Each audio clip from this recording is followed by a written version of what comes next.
bang paunahan? Dalangin tayo. Panginoon, mapapalitan sa lahat ay aming pinipilit sa mga. Lord, sa araw na ito, magpapasalamat ko sa dahil hindi mo naman po ako pinag-iutin para sa isang gawain.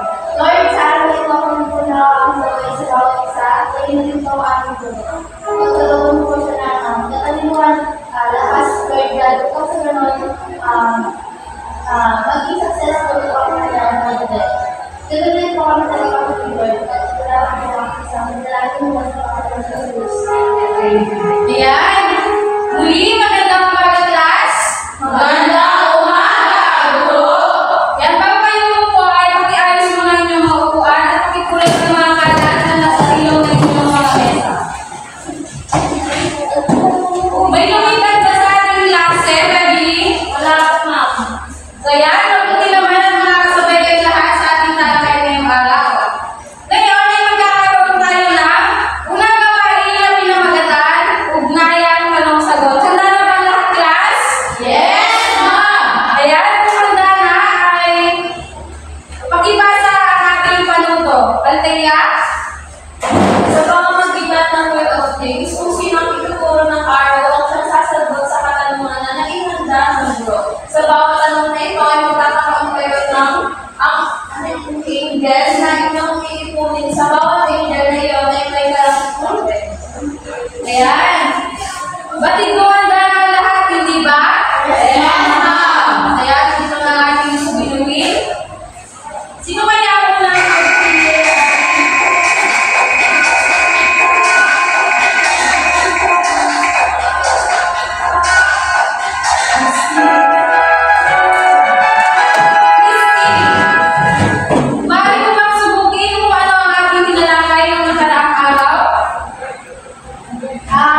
Sa tungkol po ito sa maikling kwento ko. Ayan, maraming salamat. Maaari ka nang umupo. Ang ating tinalakay ng nakaraang araw, class ay patungkol sa maikling kwento. Ayan, ang ating susunod na ating gawain ay pinamagatan ko, hulaan mo. Sino magaling ng hula dito, class? Ayan. Tamang hinala. Pakibasa ng ating panuto, Christine. Hulaan ang bawat grupo kung ano ang ginagawa ng nasa dalawa na ipapakita ng guro at sa pamamagitan ng pagtaas ng bandera kung sino ang unang grupo makapagtataas ang sa unang grupo ng nasa. Ayan, maaari ka ba magbilang? Althea? 1, 2, 1, 2, 1. Ang unang grupo ay dito, at ang pangalawang grupo naman ay dito. May magsama na lang kayo dito. Yung unang grupo at ang pangalawang grupo.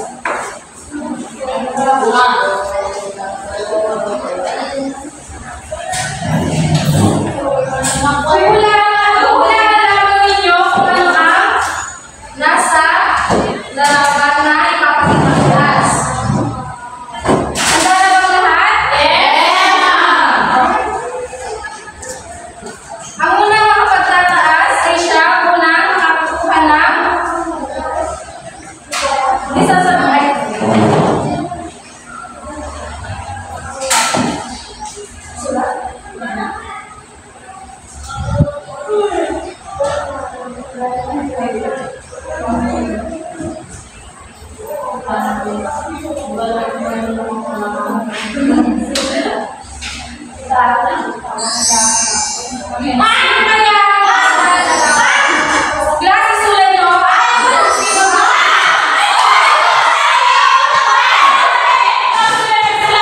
klase sulat nyo.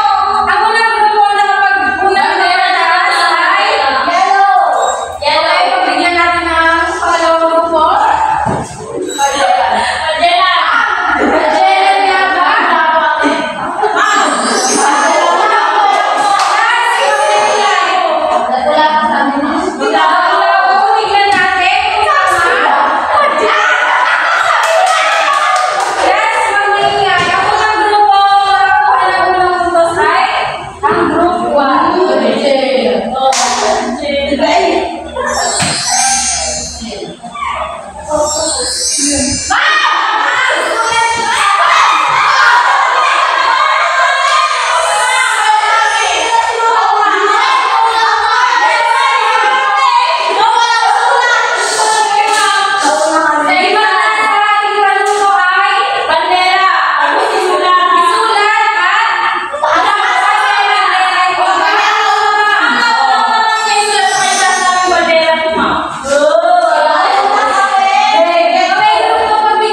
Love. Tignan natin. Unang grupo, di ba? Ayan. So, yan. Pangalawang.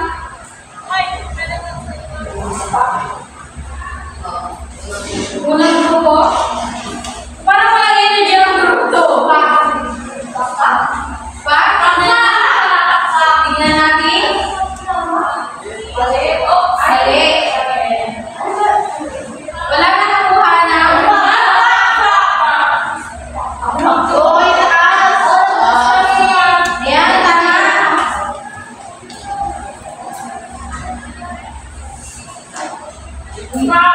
Oh, taas.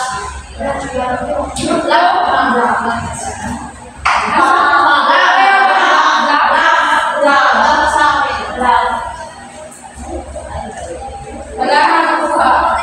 Next. Unang grupo. Tignan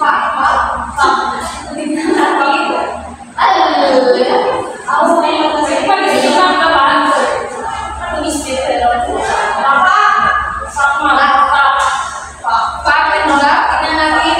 Ang pangalawang grupo ay ayan, tama. Walang grupo yun, ma. Umahabol na lang ang pangalawang grupo. Next. Oops, tama na. Pass. So, ayan natin na kayo grupo. Sa ating gawain class, ano ang inyong mahihinuha or ano ang ating tatalakayin sa araw na ito? Althea, sa akin pala ulit kung makikita ang pagkakaroon ng sa mga salita. Yan, may point ka, Althea. Sino pa makakapagdagdag ng kasagutan ni Althea? Christine, may dadagdag ka ba? Ako po sa ito baka ay sa akin naman. Kung sa patungkol sa mga paggamit ng dikitin, ano pa? Ang napansin mo sa akin yung ginawang gawain?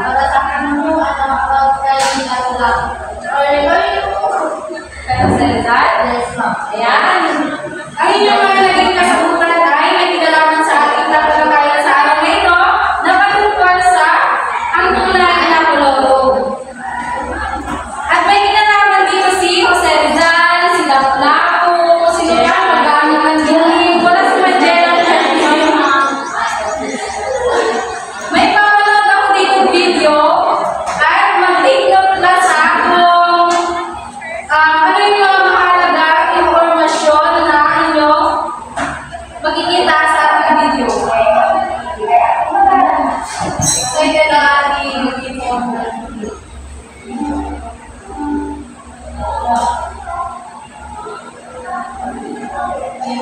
Magandang umaga. Ngayon, ay aking mag-aalala ang diskurso sa pagdudarawa na patunay ng kuloro. Ngunit bago iyan ay aking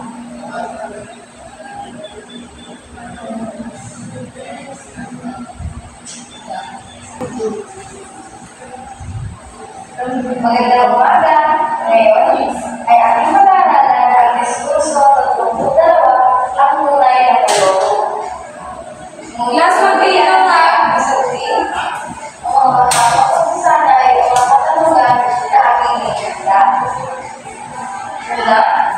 Wala sa kasaysayan ng ating bansa na may sistema ng pagsusulat na tinatawag na alibata. Dahil ang tama ay baybayin. Ang paggamit ng baybayin imbes na alibata ay mas tapat dahil sa mas susunod na dahilan. Una, pinagmulan ng termino. Ang salitang baybayin ay hawak sa ugat ng salita. Last video yan na hulugan, spell, pagsulat ng matitig. Ito ay may direktang kaugnayan sa kung ano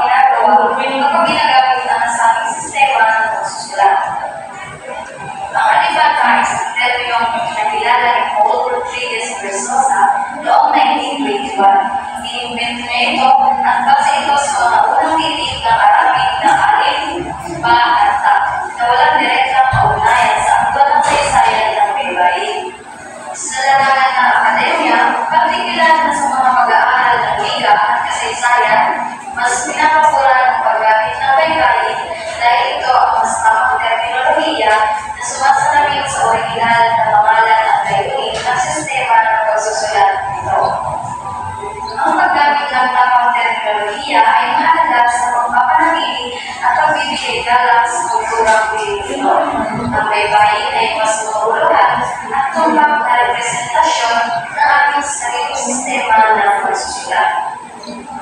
Sa mga dalilan na ito, malinaw na mas tama ang hangkog na gamitin ang array kaysa sa alibata.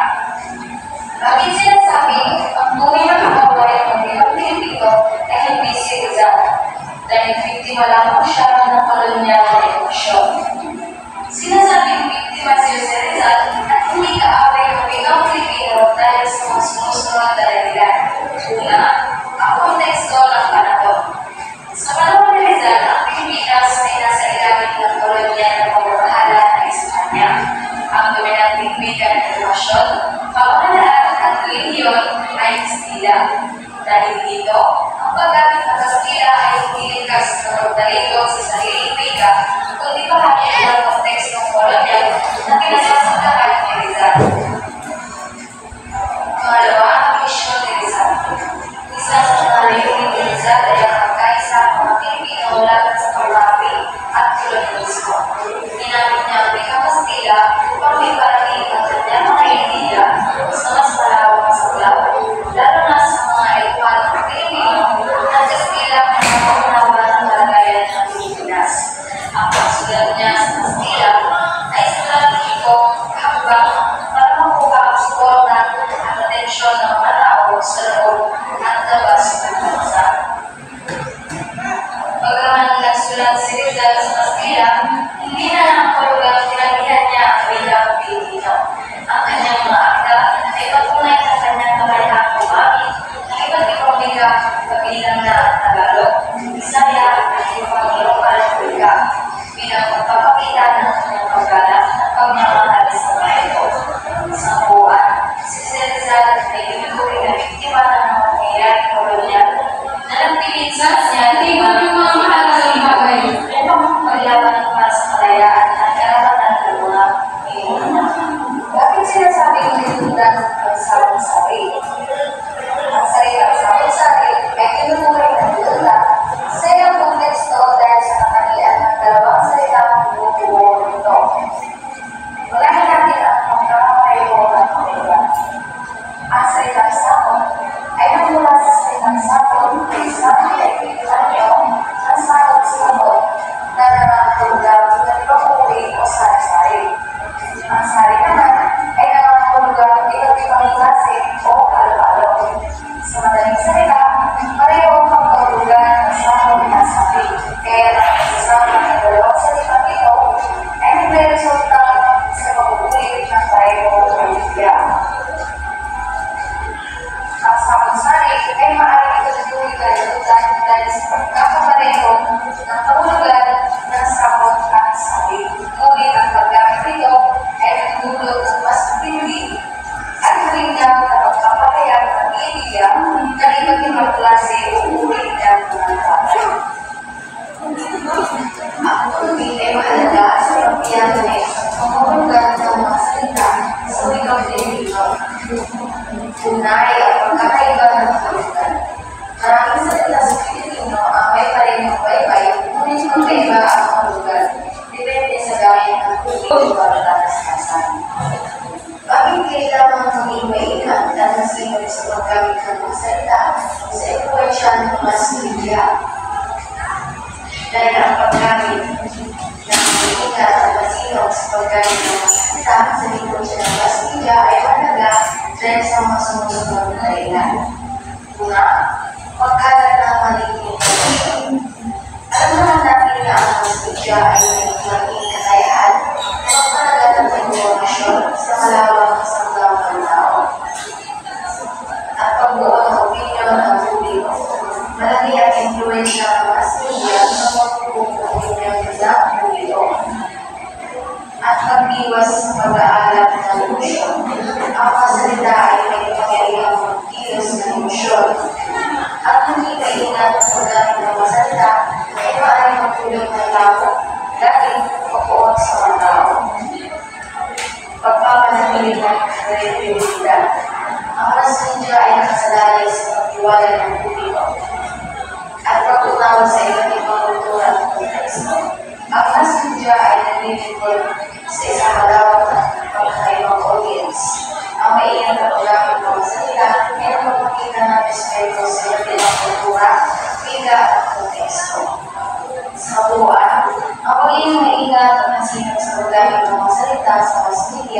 ay mahalaga upang matiyak ang tamang informasyon, maiwasan ang pagkalat ng mga salita o balita, pagpili ang kredibilidad, at ang pagbigay ng balanseng pananaw na nagbibigay garanti sa lahat ng miyembro ng komunidad.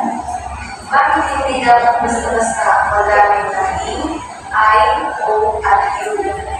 Ito ay mahalaga upang mapanatili ang tamang kahulugan, pagbigkas, gramatikal ng mga salita sa wikang Filipino. Bawas ng paggamit ng mga maninig ay nagdulot ng mas malinaw, epektibo, at respetadong komunikasyon. Bakit may mga salitang nagbabago ang kahulugan at bigkas ay parehong spelling kapag magpapalga sa ilang lugar sa Pilipinas?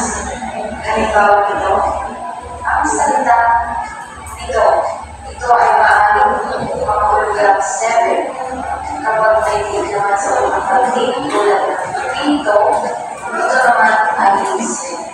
Ang pagbabago ng kahulugan at pagbiglas ng mga salita sa ilang lugar sa Pilipinas ay gumawa ng pagkakaiba-iba ng mga dialekto, lupa ng kultura, sa isayan at konteksto ng bawat relihiyon.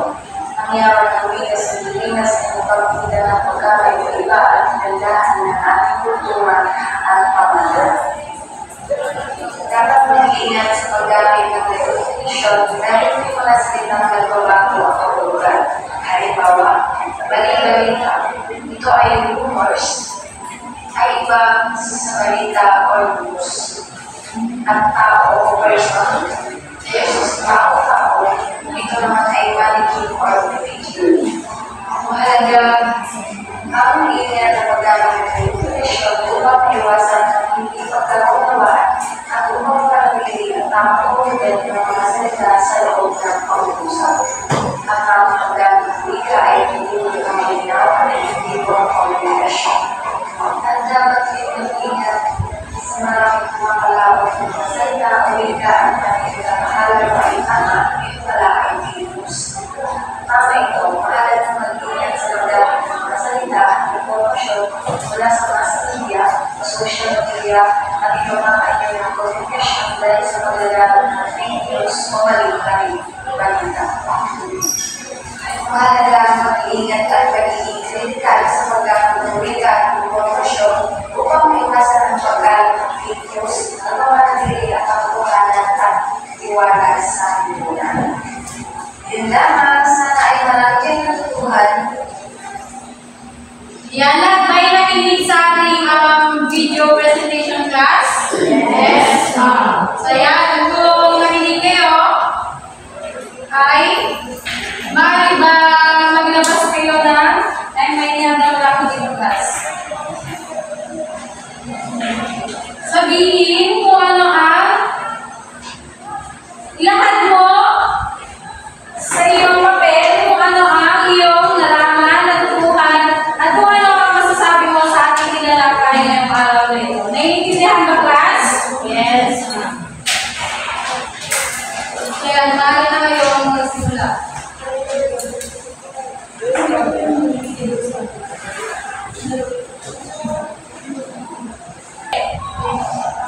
So, yan kung talagang nakinig kayo sa ating video na pinanood, class. Unahin natin ang kung bakit may mga salitang magkaparehas ang spelling, ngunit magkaiba ang ibig sabihin. Dahil, class, ay napanood natin kanina na nababago ang ibig sabihin dahil hindi naman pare-parehas. At kung baga natin wika ay dynamic, kung baga nagbabago ito, hindi ba? Yes, ma'am! Ayan, kung talagang nagbabago ito, maaari ka bang magbigay ng mga salita na magkapareho ng spelling, ngunit magkaiba ang ibig sabihin nito? Sino makakapagbigay? Example, Christine, maaari mo bang subukin? Ang tulad nila yung tao sa tao-tao. Ano yung ibig sabihin ng salita? Kung mapapansin natin, ano yung ibig sabihin ng salitang tao? Ang salitang tao ma'am ay sinasabi na ito yung person. Tama, halimbawa niya at tama. Ay, ano yung sinasabi ay redundant, yung ulit-ulit? Nasa ano pa lang tayo, Christine? Nasa parehong salita, ngunit magkaibaan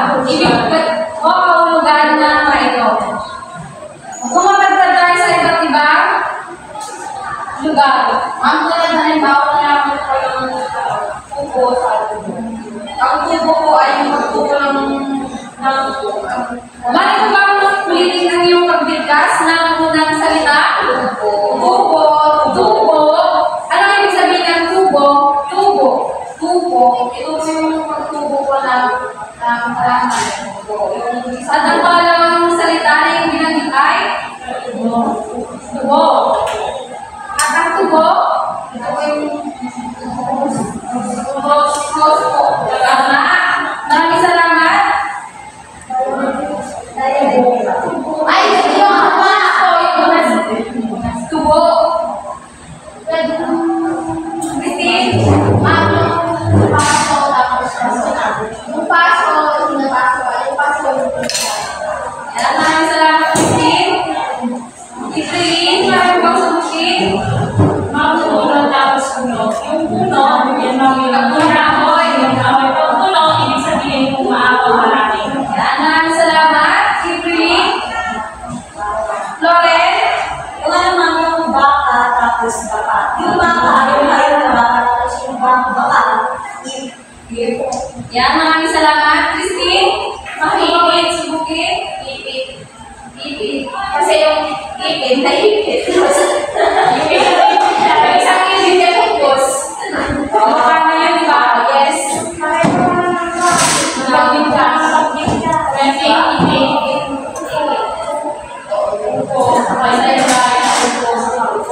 Dahilan nito kung bakit nababago ang ibig sabihin dahil sa gitling o infit ay bukas o bukas. Hindi pa natapos, ma'am. Dala-dala mo ba ngayong paliwanag? Hindi na po. Ateya, meron na ba halimbawa? Meron sa tayo. Meron, Ateya? Sawa tapos sawa. Sawa na makakasa, sawa na Ganon.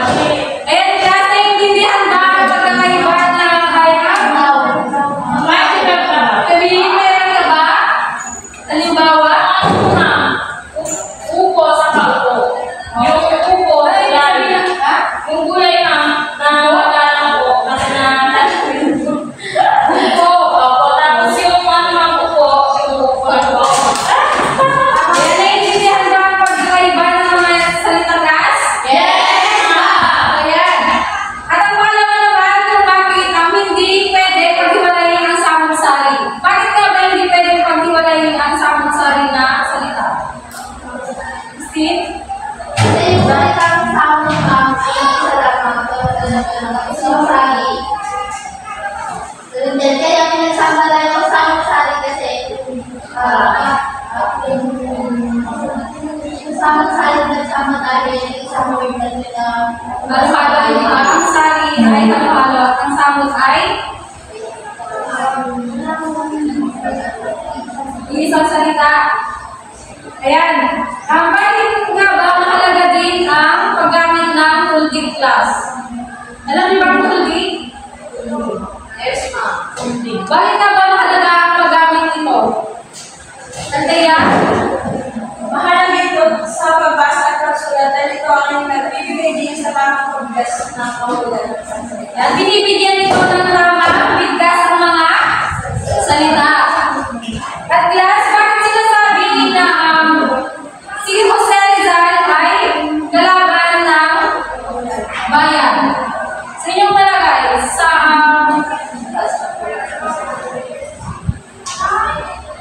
Anteya, ulit, pagbigyan natin si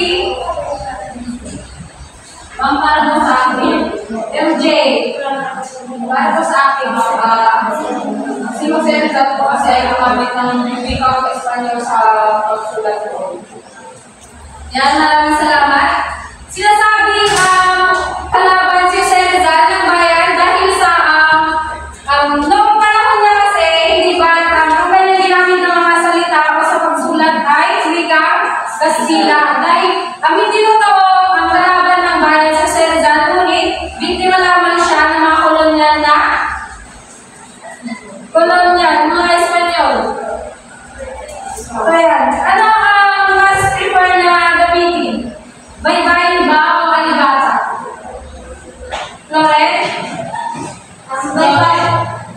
ang kasi wala sa ating kasaysayan yung kalibatan. Ayan, maraming salamat.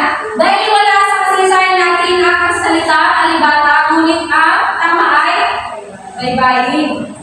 Bakit din mahalaga na, kung mapapansin natin class, sa salitang lapu-lapu, yung pangalan ni lapu-lapu, May diktima. may dikling? May dikling ba? Wala. Evelyn, malumasuki, May mga gumagamit po ng salitang lapu-lapu na may bigling. Ngunit sa pagkakataon po may mali yun sapagkat ginagamit sa po natin na hindi kapag iuulit ang salitang ginagamit. Ngunit ang lapu-lapu po hindi inuulit dahil sa pangalan po ito kaya wala po niya ayan, maraming salamat. Hindi nila nag-edit niya ang salitang lapu-lapu dahil wala namang salitang lapu. Ayan, naiintindihan niyo po, class? Yes, ma'am. Kaya may mga katanungan din ako dito na inihanda. Sa inyong palagay, anong pinagkaiba ng katipunan at kalipunan?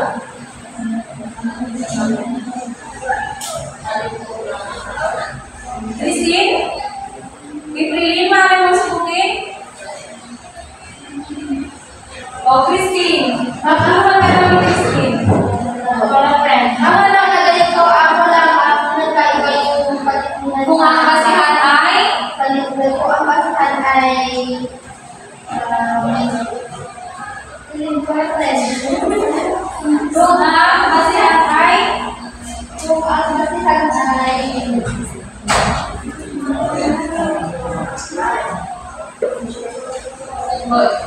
kung ang friend daw.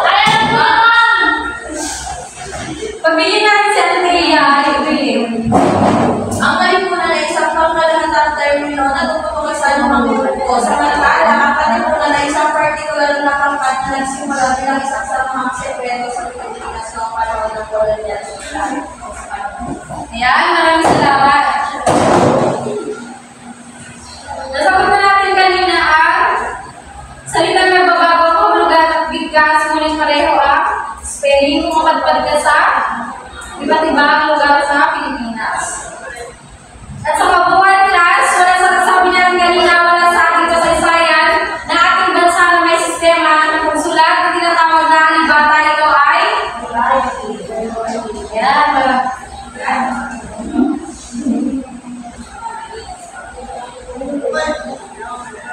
yan, nandiyan yan.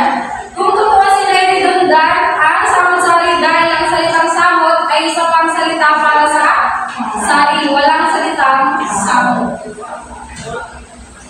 Dahil malawak at mabilisan ng influensya ng mass media, mas lalo itong dapat maging maingat at masinop. Bakit nga ba dapat na maging maingat at masinop sa paggamit ng social media o pagkalat ng mga informasyon sa social media?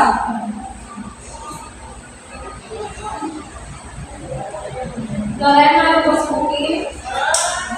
May mga webs ba na nakakakalap kayo ng informasyon na mali, ngunit ay natama, ngunit kailangan natin itong magkalat ng informasyon kumbaga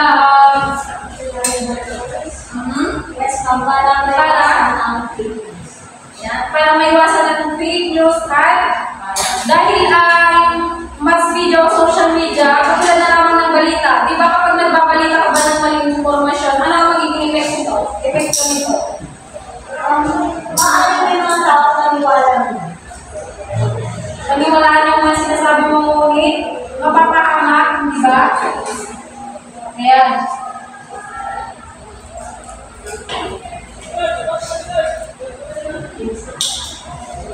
So, ayan, naiintindihan ba natin ang talakay ngayong araw class patungkol sa tunay na palabok?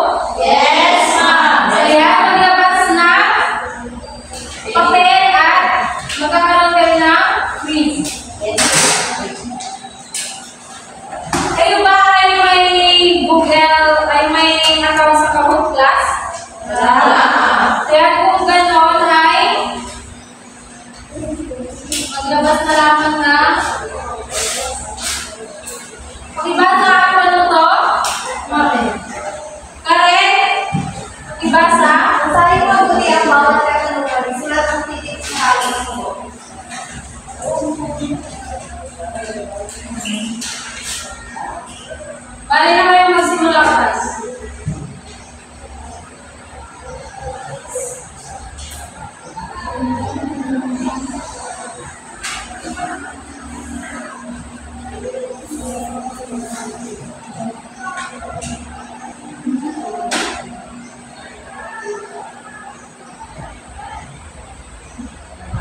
Jasmine nga. Tapos na ba? Yes, ma'am. Bakit mahalaga ang sundin? Okay, ito na tawag class. Ano kung naisip ko sa sundin?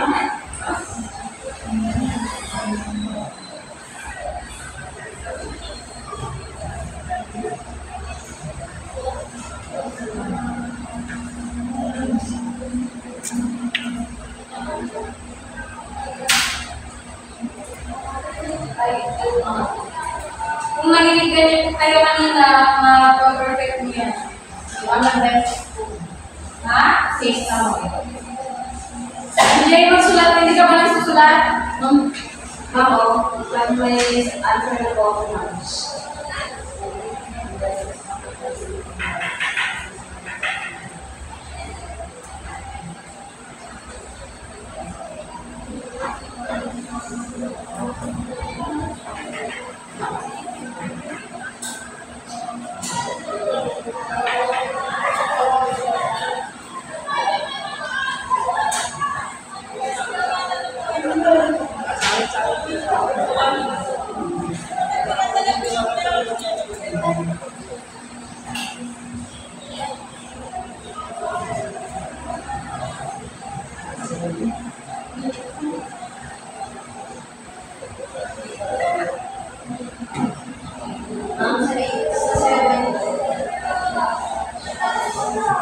Sorry, okay.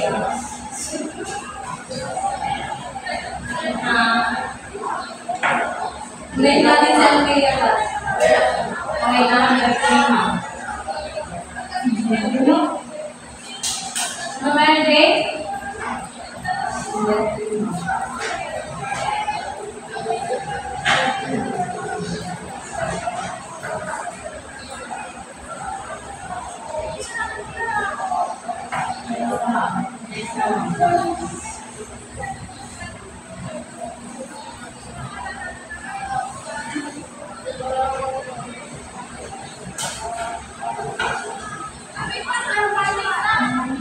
Tapos na class?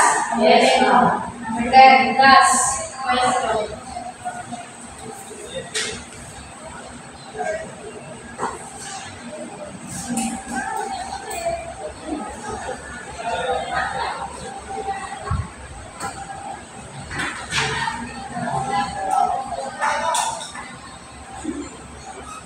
Tapos na ba class? Yes, ma'am.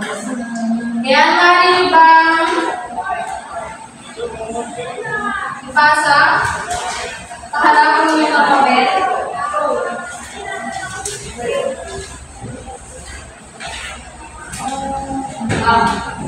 Ama yung ipasa lamang hindi magsalita rin. Okay lang.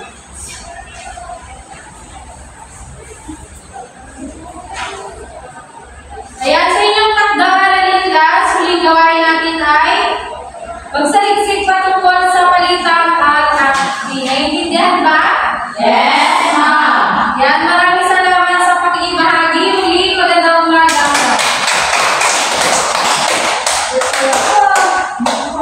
It's so nice.